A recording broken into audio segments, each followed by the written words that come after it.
parmi vous et je me présente, je suis Talal Shakir, je suis enseignant mais aussi chroniqueur radio, comme on peut le dire, pour certaines émissions.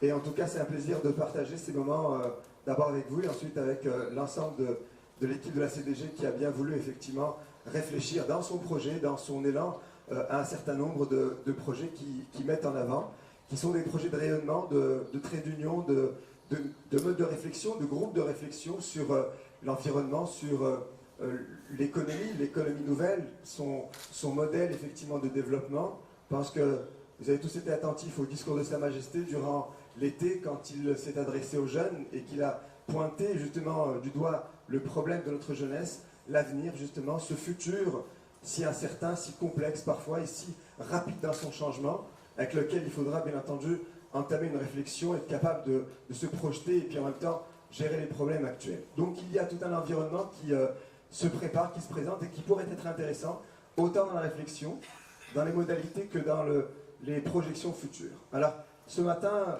nous allons bien sûr assister à la première j'allais dire émission, mais c'est effectivement première table ronde au sujet de la renaissance et promesses actuelles de l'intelligence artificielle.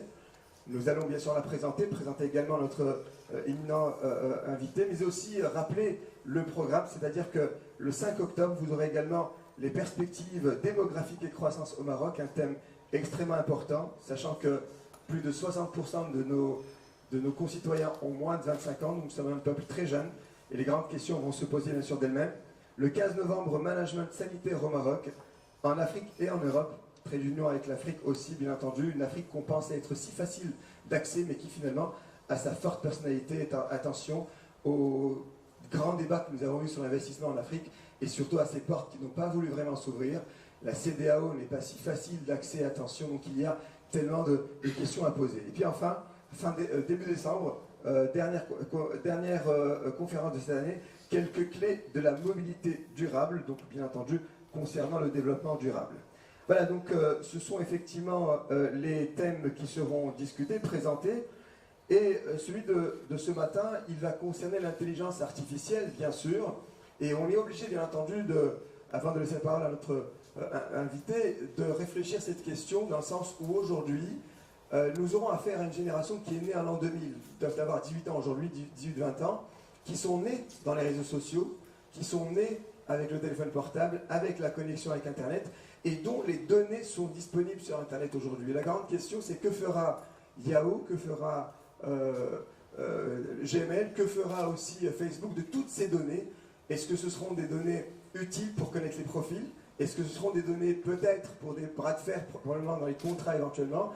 Est-ce que ce seront des données qui seront utilisées? C'est une grande question, attention, c'est une masse de données, c'est ce qu'on appelle les big data, toutes ces informations qui vont être converties en atout peut-être commercial, en atout professionnel et en atout en tout cas social.